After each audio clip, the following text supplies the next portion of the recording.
Labas sekmadienio pavakarį ir sveiki įsijungę BetSafe LKL kovas, kurios šiandien keliasi į Alytų. Šiame mieste susidurs Kauno Žalgirio ir Alytaus Dzūkijos komandos, jau žaidusios tarpusavyje 2 kartus ir abukart pajėgesnis nenuostabu buvo Kauno Žalgiris, tačiau pirmasis ekipų tarpusavio mačas buvo pakankamai įtemptas ir Kauno Žalgiris tuomet sugebėjo įveikti Alytaus Dzūkiją tik 13 taškų skirtumų. Šiandien atsinaujinę alytiškiai ir patyrę šiek tiek praradimų pabandys trečiąjį kartą mesti iššūkį Kauno komandai. Na taip, kažkur turi rizikuoti prieš tokią komandą kaip prieš Žalgirį, o Thompsonas viena iš tų kandidatūrų. Čia Kanteris Eurostepą čempionate. Oho. Čia Milaknis savo ruoštų tritaškių šiame čempionate primėtęs labai daug, šį kartą nepataiko. Kanteris. Atrodo nesąmonė, žaidžia vienas iki galo. Ulanovas dar sykį pasileidęs. O Derikas Voltonas, kuris nežaidė praėjusios Eurolygos rungtynėse, dabar nusprendė neatakuoti pirmuoju bandymu, antruoju neužtikrintai. Kanteris net nereagavo, nekilo iš baudos aikštelės ir jisai vėl greitajame puolime ir... kurie atsilieka tik 1 tašku. Braunas, Kavaliauskas stepautas.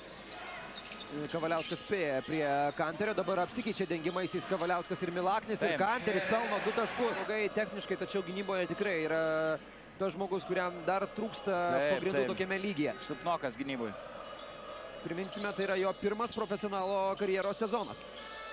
Jis prieš Birutį meta iš vidutinio nuotolio ir pataiko 10-asis Turko taškas, čia būdamas laisvas. 25-21, šeimininkams dar lieka 3 sekundės. Kanteris arčiau krepšio. Ir pražanga. 2+1. Keremas Kanteris visuomet nori įsigyti. Sekundės užgaišo Dzūkija, tai Žalgirio laimėjimas, kadangi lieka mažiau laiko pozicinė ataka Alytaus komandai. Ir jis greičiau galvoti apie atakos pabaigą. Petrilevičius prieš Vaitą. Vaitui pagalba buvo atėjęs ir Birutis. Čia Kanteris, jo 14-asis taškas. Savo atsilikimą pirmoje mačo dalyje. Ragų derinį rodė Domarkas. Kanteris. Jokio derinio, improvizacija. Ir dar taškai. Labai užsuko kamuolį gerai, labai... Kanteris. Šį kartą nežaidė prieš Lauriną Birutį, dabar jį stato užtvarą Danisevičiui. Tokia labiau imituota užtvara, greitai sukasi į baudos aikštelę. Ir dar sykį laimėta nedidelė Kanterio Dzūkijos komandos naujokas. Vėlgi priminsiu tą istoriją, jo brolis Enesas Kanteris yra didžiulis Turkijos prezidento Erdogano kritikas. Jis yra daug kalbantis apie tą režimą Turkijoje, tuo tarpu jo brolis Keremas Kanteris yra tylenis, mažiau apie tai atsiliepiantis, kalbantis taip, kad mano brolis mėgsta apie tai kalbėti ir nori pagarsinti savo nuomonę, tačiau bent jau dalyje Vestermanas su 11 taškų. Aš irgi eterį kartais miniu vieno politiko pavardę, kuris sugriovė kolūkis. Kanteris iš po krepšio nesugeba kitaip sukoncentruoti gynybos Dzūkija. Čia Kanteris. 3 taškai, 23-asis. Domarkas. Kanteris iš vidutinio nuotolio taškai, 25-asis jo taškas, bet Kanteris atiduoda kamuolį Babrauskui. Babrauskas iš toli pajautė karštą rankelę, Stepanas Babrauskas. Bačio gynybą savo driblingų ir greičiu.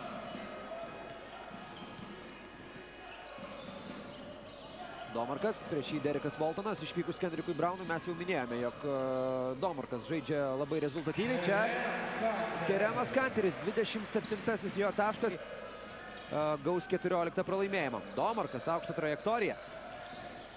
Ir pirmasis prie kamulio Keremas Kanteris ir dar stos prie baudų metimo linijos. Taip, pražanga ir galvo Dzūkija. Turnyre ir dar kitas labai įdomus dalykas, Panevėžio Lietkabelis su Pasvalio Pieno žvaigždėmis žais atsakomąsias Kidi Tur Karaliaus Mindaugo taurės turnyro rungtynes. Po pirmojo mačo Pasvalyje Lietkabelis turi 10 taškų pranašumą, tačiau užtikrintai kalbėti, kad Lietkabelis jau yra tarp 4 stipriausių taurės komandų, tikrai yra anksti ir mūsų lauks tikrai labai intriguojančios rungtynės. Čia lieka minutė. Ir 6 taškus. Kanteris arčiau krepšio. Ir Keremas Kanteris turės puikią, rekordas bus pagerintas. Sezono rekordas be abejo. Štai taip, pirmajame mače 19 taškų, antrajame jau 30 taškų, taip. Tai trečiajame 45, galvoju, varys, taip spėjau. Geometrinė progresija, ar ne? Taip. Na, tikrai atrodo neblogas pirkinys, bet reikia pagerinti gynybą Turkui. Kerem, a great individual performance for you here tonight. 31 points is a season high in the league. How does that make you feel? Yeah, unfortunately, it wasn't enough to win the game. I mean, Zalgiris is an outstanding team. They have a great system. You know, they have a lot of role players. Nobody gets out of the system.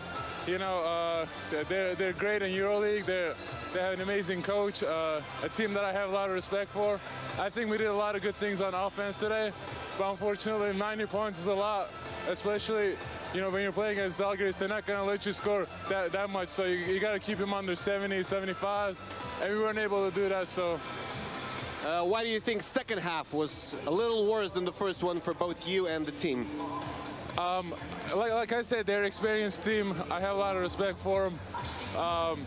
Like they have a name, they're Zalgiris, so they just got a lot of guys who knows how to play, especially in the second half or at the end of the game. So I think they did that better than us. All right, thank you, and better luck next time then. Thank you. Thank you.